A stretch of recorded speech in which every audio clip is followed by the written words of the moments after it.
vos passions sont dans la box 4K de SFR. Tout le cinéma, les séries et les chaînes de divertissement que vous aimez sont chez SFR. Le forfait Power Max avec Ciné Plus est à 49,99 € par mois pendant 3 mois.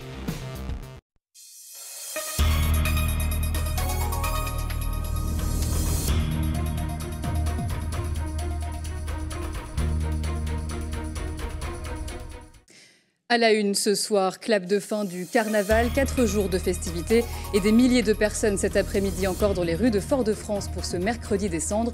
Ce soir, le roi Vaval sera brûlé sur la place publique. Nous serons en direct dans quelques instants avec notre équipe sur place. Un vidé pas comme les autres, celui de Saint-Joseph hier soir. Des jeunes du quartier Gouraud ont récolté des fonds via les réseaux sociaux pour offrir aux participants un grand moment de fête. Hasard du calendrier, cette année, la Saint-Valentin tombe le même jour que la fin du carnaval. Pas de quoi décourager certains commerçants exceptionnellement ouverts ce matin pour les Valentins à la recherche de présents. Et en sport, un match au sommet cet après-midi avec la rencontre PSG-Real et la victoire des Madrilènes. Les fans de foot n'auraient manqué le rendez-vous sous aucun prétexte. Nous avons suivi la rencontre avec des supporters du PSG à Ducos, vous le verrez. Voilà pour les titres, heureuse de vous retrouver, bienvenue dans votre édition.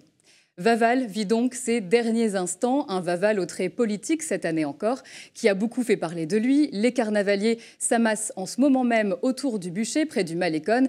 Et sur place, à Fort-de-France, nous retrouvons Jean-Marc Dabreu. Jean-Marc, quelle est la température autour de vous? Vaval est-il déjà enflammé?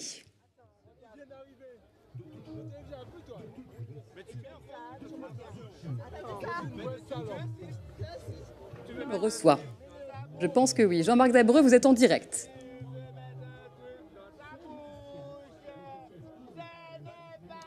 Écoutez, Alizé, la température commence à monter un tout petit peu, mais vous voyez le Vaval, si vous pouvez l'apercevoir, n'est pas encore réduit en cendres, mais ce n'est qu'une question de secondes. Et ce sont les négros CEO qui vont s'occuper de ça. Bonsoir, vous faites partie de ceux qui vont devoir brûler ce Vaval. Vous en êtes fiers ou plutôt malheureux? Oui, tout à fait, fiers, c'est une tradition. Les négros ont toujours allumé le brasier de Vaval, donc je crois qu'on perpétue encore la tradition.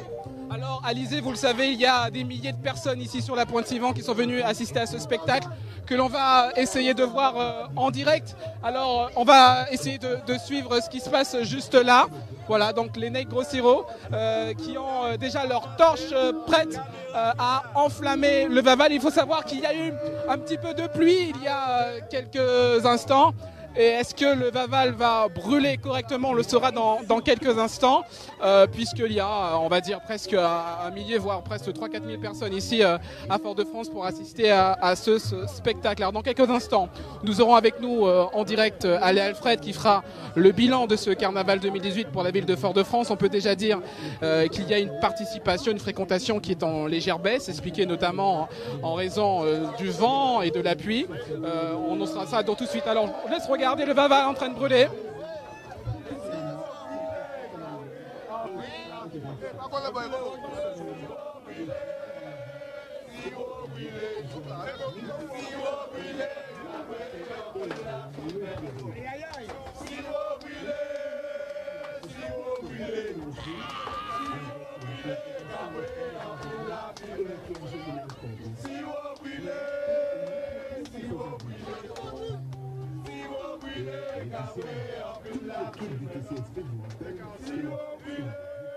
Voilà le Vaval 2018 qui est en train de partir en fumée, allumé par les Negros Siro. C'est officiel, le carnaval 2018 est terminé et on demande d'ailleurs au public de s'écarter de ce Vaval puisque la température va monter ici sur la Pointe-Ciment et le Vaval qui va partir en fumée comme je vous le disais il y a quelques instants. Voilà, c'est bien triste. C'est la fin de plusieurs jours de fêtes et de folie ici en Martinique pour ce carnaval 2018. Alors, on va faire un bilan de ce carnaval avec notre invité Alain Alfred. Alain Alfred. On va essayer de faire un bilan de ce carnaval avec notre invité Alain Alfred. Je vous disais tout à l'heure, il y avait quelques difficultés, notamment en termes de fréquentation. On a vu qu'il y avait une baisse une baisse de fréquentation. Alors, c'est peut-être Yvon Lamorandière qui va nous donner quelques explications pendant qu'on est en train d'admirer le Vaval en train de partir en fumée. Alors, Yvon Lamorandière. Alors non, Alain Alfred. Bonsoir. Nous sommes en direct sur ATV Martinique.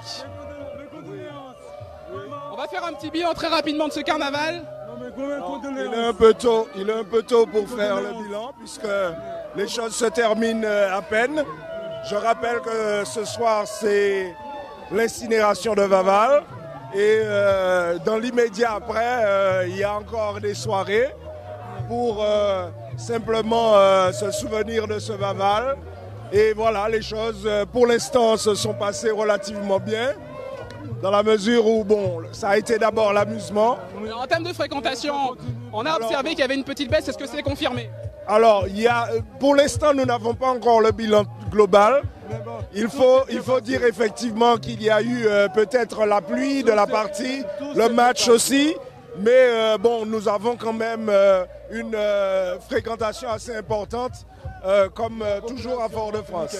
Merci beaucoup à l'Alfred de la ville de Fort-de-France. Voilà, Alizé, ce que l'on pouvait dire ce soir. Alors j'ai presque les larmes aux yeux et j'ai envie de vous dire, ça y est, le Vaval est brûlé. Le Vaval est mort. Voilà. Le Vaval est mort. Je suis malheureux. Voilà, on a des carnavaliers très malheureux. Et on va tourner un petit peu la caméra pour voir ces milliers de personnes qui sont venues assister à ce spectacle et qui sont évidemment très tristes de voir que le carnaval 2018 est terminé. Voilà, on termine avec le Vaval qui est en train de brûler.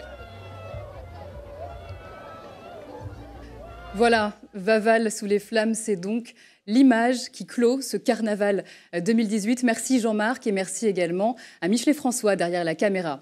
Et cet après-midi déjà, les carnavaliers avaient revêtu leurs habits de deuil pour la traditionnelle parade des cendres en noir et blanc. La foule et l'ambiance étaient au rendez-vous. Valérie Vincent s'est fondue dans la parade. Regardez.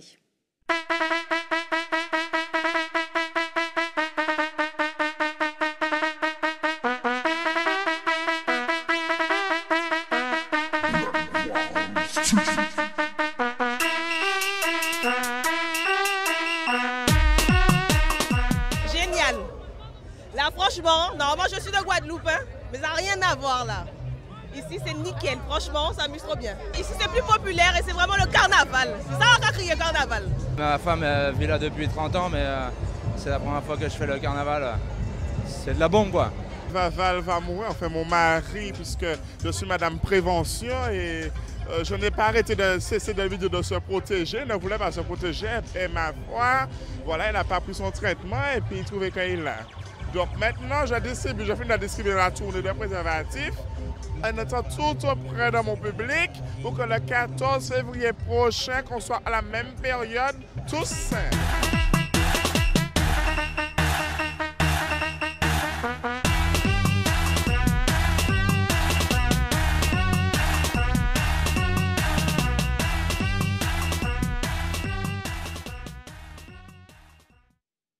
Carnaval, l'occasion également de se parer de ses plus beaux atours, traditionnels également, mais certains héritages se perdent, comme le marée-tête. C'est pour cette raison que l'association Charivari au Robert organisait aujourd'hui un atelier pour apprendre à se coiffer. Camille Joseph a suivi le cours. Réalisé autrefois avec de grandes serviettes de table, aujourd'hui, le marée-tête est confectionné avec un carré de coton blanc. Pour Hélène, le cornet pistache du mercredi des cendres doit être perpétué. Raison pour laquelle elle décide d'initier sa petite fille. Pour qu'elle puisse voir, parce que d'habitude, quand elle descend sur Fort-de-France, c'est pas du tout la même chose. Il n'y a pas cette coiffe. Donc, on ne s'habille plus comme ça. Hein? Maintenant, les gens s'habillent n'importe comment pour courir le mercredi décembre. Mais du temps de mes parents, de ma maman, c'est la jupe noire, le corsage blanc et la tête. Et une broche de corosol. Je suis très contente pour pouvoir commencer, pour bien m'amuser. Parce que c'est beau, parce que ça marque bien notre folklore, même les visiteurs s'y inscrivent. C'est mon premier carnaval, donc je vais jusqu'au fond, jusqu'au bout, jusqu'au dernier jour. Avec sa 60aine de membres, l'association Charivari veut transmettre ce pan de notre patrimoine. Je fais partie de Charivari depuis 5 ans. Et j'adore connaître les traditions et perpétuer les traditions martiniquaises. On a des petits avec nous, on tient chaque année à avoir des jeunes aussi parce que effectivement, nous, on sera partis au moment, on sera fatigués aussi. Donc on a des jeunes avec nous, on milite pour ça et je profite pour le dire encore. Des jeunes, rejoignez-nous, on en veut de plus en plus. Après avoir travaillé un mois à la réalisation des costumes des jours gras, l'atelier Marie-Tête a préparé les diablesses à accompagner Vaval dans les rues du Robert. Vous le savez, le carnaval, ce n'est pas seulement la journée. Chaque soir, durant les jours gras, la fête joue les prolongations en commune, notamment comme à Saint-Joseph.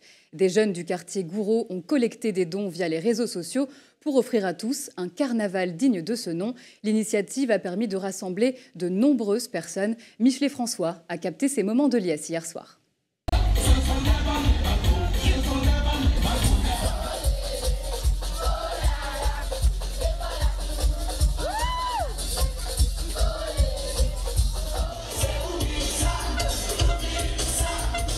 Zéro faute, on n'a rien à dire, c'est qu'on n'a pas le commun, on n'a pas le quartier là, donc on fait comme on peut avec les moyens qu'on a. Carnaval propre, sans violence, avec les enfants bien encadrés, la goût massif. Ça va, nous sommes bien, nous sommes sous la pluie, mais c'est pas grave, on continue.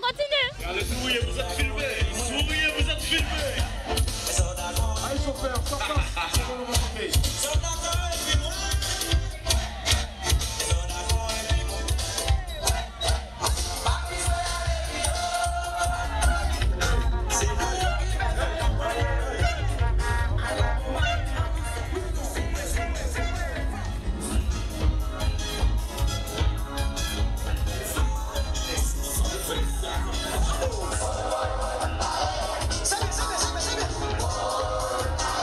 Ben, là, démarré tout petit, et puis on tire noyau, et là, c'est quartier. C'est ça qui fait nous plaisir, c'est que c'est quartier qui a participé pour que tout le monde puisse aller au moins carnaval Saint-Joseph. Et Laetitia, où aller Maligou, où partir pendant 4 jours,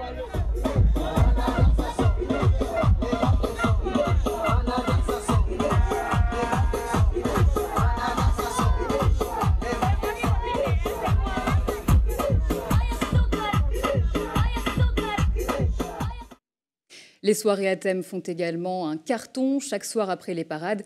Hier, pour Mardi Gras, avant d'enflammer Vaval, c'est le dance floor que des centaines de festivaliers. C'est au dance floor que des centaines de festivaliers ont mis le feu. Valérie Vincent était au cœur de l'ambiance à Ducos.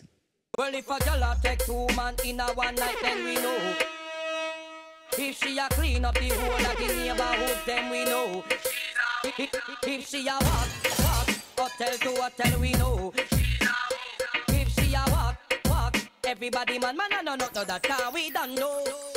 Ting, bim, ting, bim, bim, ting, bim, ting, scatella, ting, bim, ting, bim, bim, ting, bim, ting, scatella. Gilo, anya, anya, laissez-moi aller, Gilo. Quittez-moi aller, Gilo. Quittez-moi, Mati, Gilo. À partir d'un voyager, c'est ton joint qui va tourner.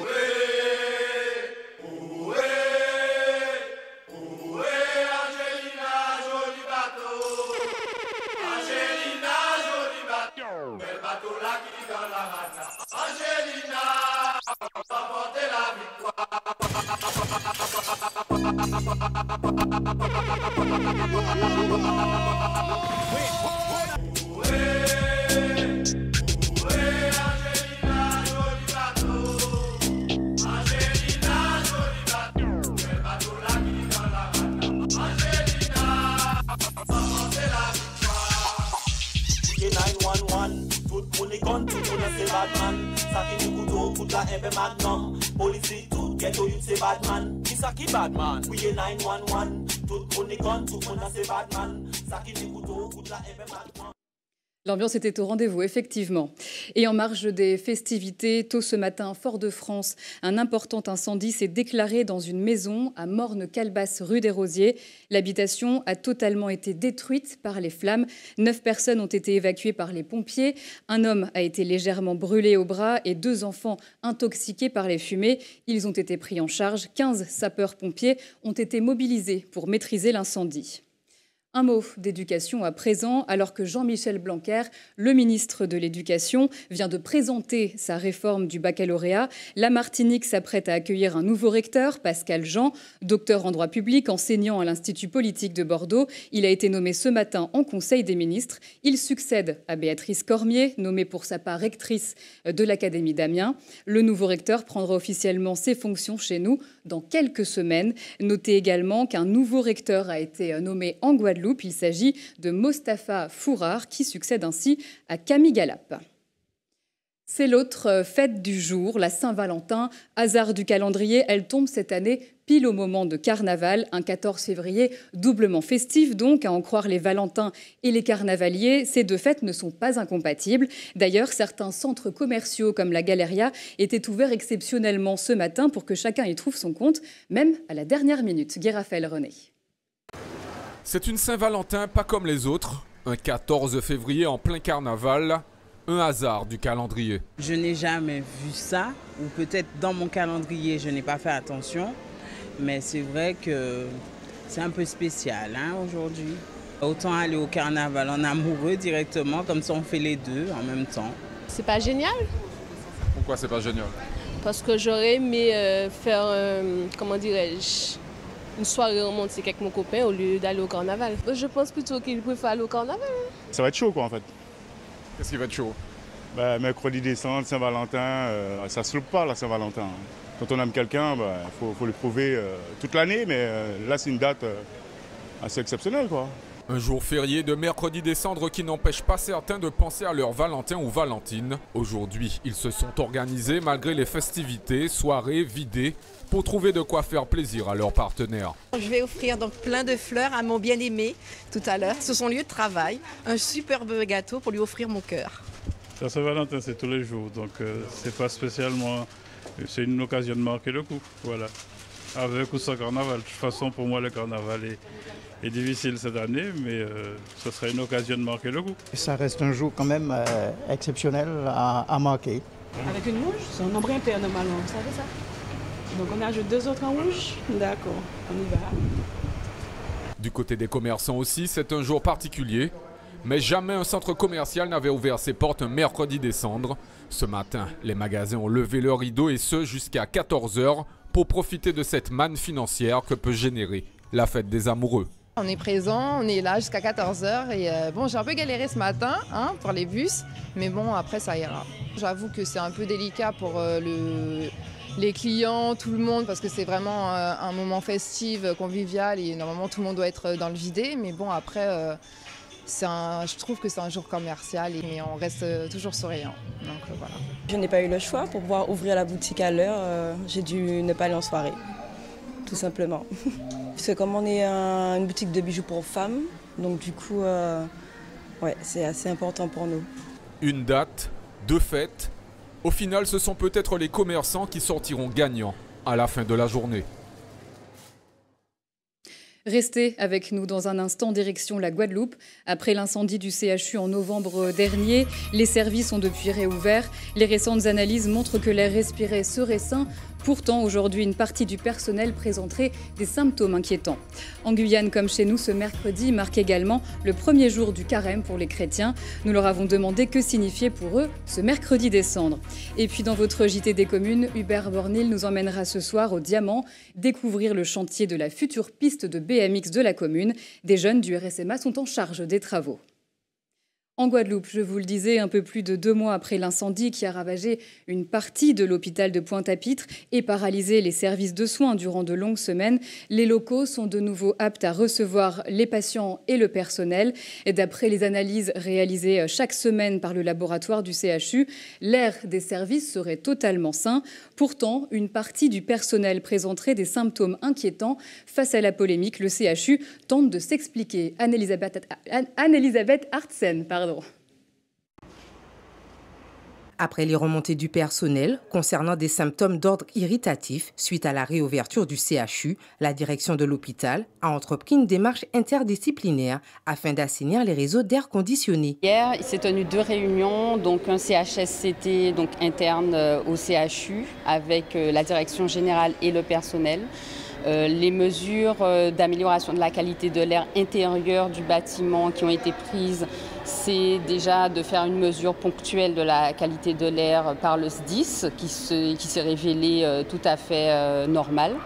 Et ensuite, la mise en place de dispositifs de surveillance continue de la qualité de l'air qui se met en place. Et également sous l'égide du CIR, donc la cellule interrégionale d'épidémiologie, une étude va être menée sur le long terme par les épidémiologistes régionaux. Donc en fait, l'entretien va consister à assainir tout le réseau, depuis les centrales de traitement d'air jusqu'aux bouches de soufflage de l'air dans les bureaux, dans les couloirs. Donc l'ensemble de l'air dans toute la tour sud du CHU sera vraiment purifié. Selon les premiers tests réalisés, la qualité de l'air s'avère bonne pour l'ensemble de l'établissement. Les premiers résultats qu'on a reçus des analyses montrent que les lieux sont fréquentables, c'est-à-dire qu'il n'y a pas de polluants toxiques. Pour autant, on va quand même mettre en place un dispositif de surveillance continue. Aujourd'hui, on commençait des prélèvements dans le réseau aérolique, dont l'entretien était confié jusqu'alors à un prestataire extérieur au CHU. Donc là, aujourd'hui, la direction reprend la main sur le contrôle de ces réseaux aéroliques, c'est-à-dire ces réseaux de circulation d'air conditionnés, et sur leur entretien. Avec les prélèvements effectués par le prestataire, un plan d'assainissement sera alors mis en place afin de purifier l'air de l'ensemble du centre hospitalier. En Guyane, comme chez nous, ce mercredi marque également le premier jour du carême pour les chrétiens.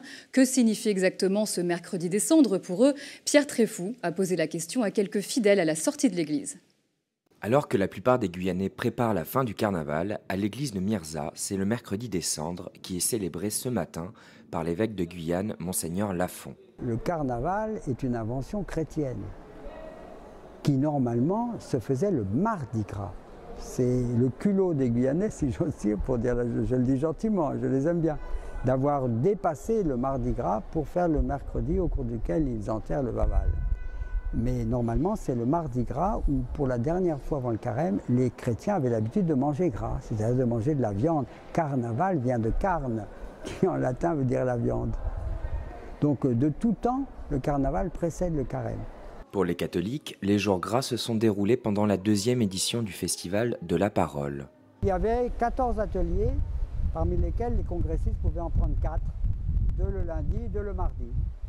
Sur un atelier pour chacun des évangiles, une introduction au livre des Actes des Apôtres, une introduction à la vie de Pierre, une introduction à la vie de Paul, une introduction à la Bible, tout comment elle a été écrite, un autre atelier sur la Vierge Marie dans la Bible et un dernier atelier sur l'Eucharistie dans la Bible.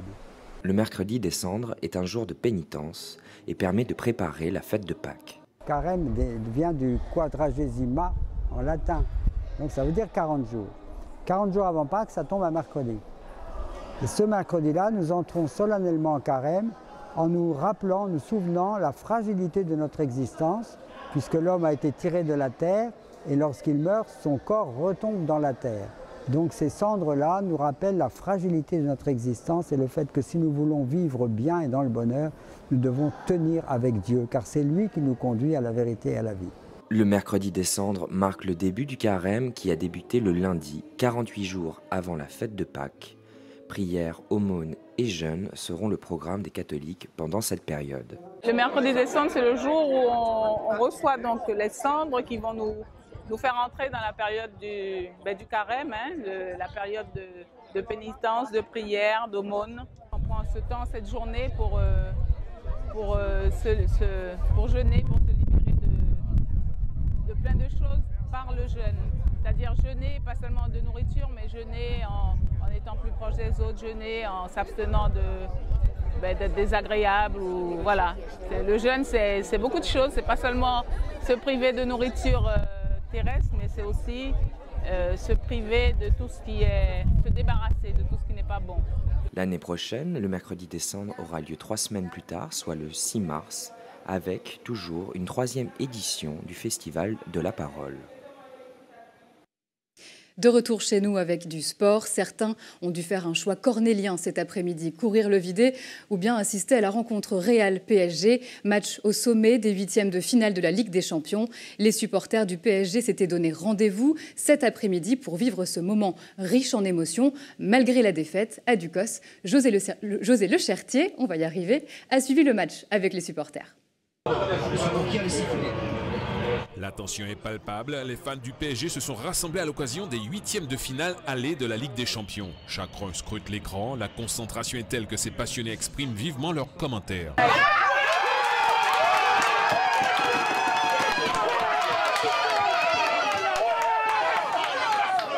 À l'ouverture du score, c'est l'euphorie.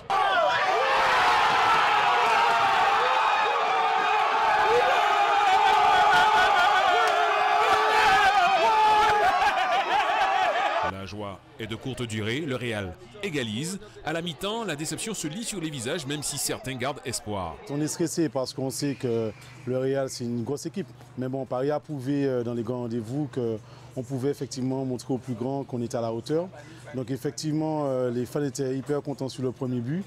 Après, bon, erreur de jeunesse de Lo Celso sur la faute qui crée le pénalty.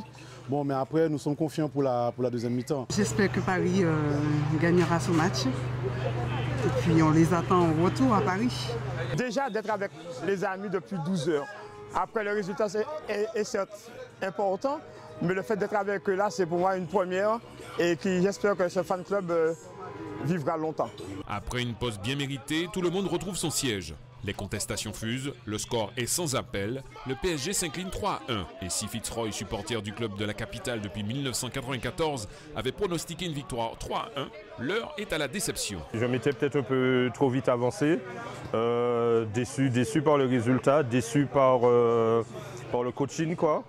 Pour moi, franchement, autant dire les choses comme elles sont, Emery, c'est une pipe.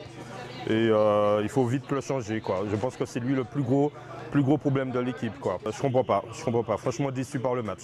Ce club de supporters du PSG Martinique est à l'initiative de Pierre Rosier. C'est l'opportunité de vivre une passion entre amoureux de foot. Je suis très heureux parce qu'aujourd'hui, nous avons pu réunir pas mal de fans qui nous disaient être seuls à regarder leur match et que maintenant ils pourront regarder leur match ensemble. Et je trouve que c'est très bien. Déjà, c'est une chose positive et on espère pouvoir continuer comme ça. Prochain rendez-vous pour le club des supporters du PSG Martinique ce week-end en championnat avant le match retour de la Ligue des Champions le 6 mars. Toujours en football, il faut croire que les Espagnols n'ont pas fini de gagner du terrain. Depuis mercredi dernier, le FC Schellcher organise un stage de football pour les plus jeunes, animé par un ancien défenseur du FC Valence. José Lechertier a assisté à l'un des entraînements.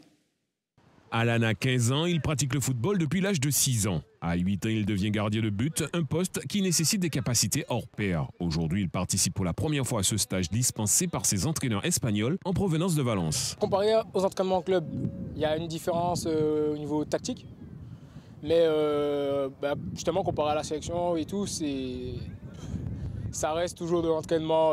Enfin, moi, je suis gardien, donc j'ai toujours mes entraînements spécifiques. Mais je vois qu'au niveau joueur, bon, il y a des entraînements qui vont changer, mais ça reste probable aux mêmes entraînements en fait. Si Alan ne perçoit pas les effets d'un tel entraînement, d'autres y voient une opportunité. Je fais mieux les passes puisque je me suis entraîné à faire les passes quand je faisais l'exercice. Je fais mieux les passes. Je bouge mieux sur le terrain. J'aime mieux parce que j'essaie de comprendre ce que les Espagnols disent. Et puis ils nous apprennent de nouveaux mots. Ça améliore ma technique. Ça améliore les types d'actions, les types de frappes. Je me sens beaucoup mieux. C'est-à-dire, je suis pas timide. Je cherche l'encontrant et défensif, il ne cherche pas l'encontrant. Depuis 1992, Higuinho Camarasa partage son expérience d'entraîneur de niveau 1 de demi-pro entre la Martinique et la Guadeloupe. De son œil d'expert, il voit les pistes à améliorer dans le football antillais. Le niveau individuel, c'est très beau. C'est très beau, hein. Martiniquais, je pense que de tous les Caraïbes, tous les Antilles, c'est très beau. Le problème, c'est le travail collectif. Il y a beaucoup de travail à faire, mais ce n'est pas le problème des joueurs, c'est le problème des coachs, de la formation. Je porte ici un travail différent, un travail à se mélanger. Pour moi, les 4 concepts de football, c'est technique, tactique, physique, psychologique, tout en même temps avec ballon. C'est l'idée. Mais ce n'est pas facile, il y a que se préparer beaucoup pour arriver à faire ça. Pour le responsable de la jeunesse du FC Shellshare, malgré l'aspect financier qui reste un enjeu de taille, cet échange est important car le football est une valeur pour ces jeunes désireux de faire carrière dans le milieu. Les opportunités sont multiples. On a constaté qu'il y a une demande vraiment en Martinique, mais que les jeunes n'ont pas compris le sens de football. Ils ont l'impression que taper dans un ballon, dès qu'on fait 2 entraînements avec les Espagnols, on est bon pour partir et puis ça s'arrête là. Alors des fois, ils se disent que ouais, ça fait 2 entraînements qu'ils viennent, on leur dit rien. Parce qu'ils ne viennent pas pour se perfectionner au football, ils viennent pour être professionnels. Ce n'est pas l'objet de notre démarche, c'est former les jeunes au football. À travers le football, il y a être footballeur professionnel, on peut être entraîneur, on peut être agent de joueur, on peut être journaliste sportif aussi. Ce stage prend fin ce vendredi, le prochain est prévu pour les vacances de Pâques. Il est temps de se rendre dans vos quartiers. Tout de suite, le JT des communes.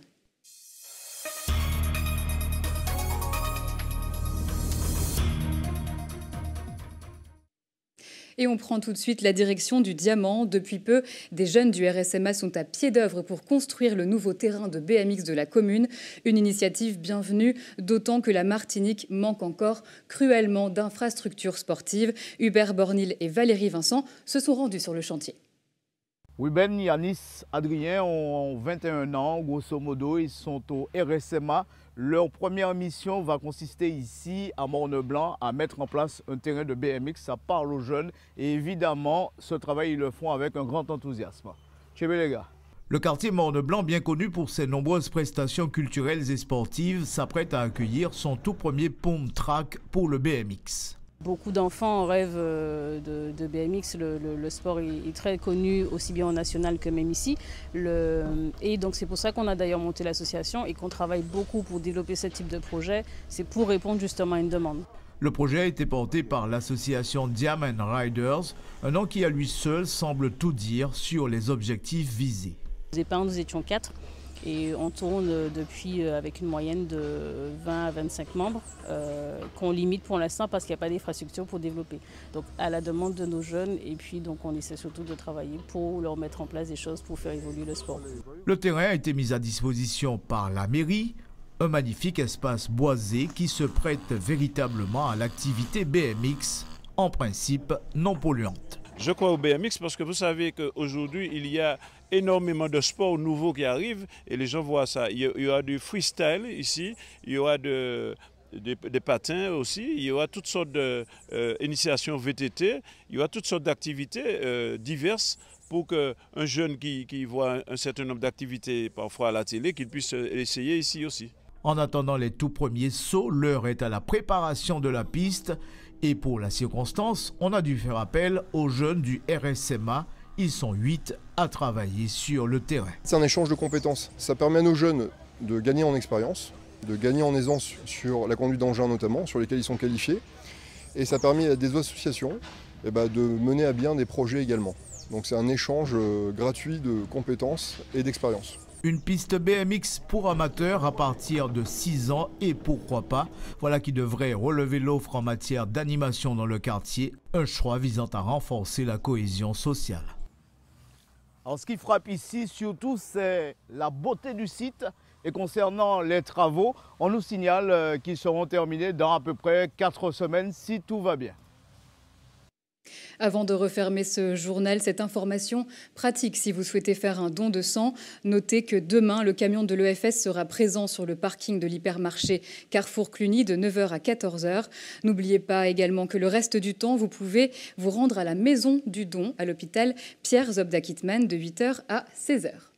Voilà, c'est la fin de cette édition. Dans quelques instants, Antche PIA et je vous laisse en attendant sur ces images du vidé de Fort-de-France cet après-midi.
passions sont dans la box 4K de SFR. Tout le cinéma, les séries et les chaînes de divertissement que vous aimez sont chez SFR. Le forfait Power Max avec Ciné Plus est à 49,99 € par mois pendant 3 mois.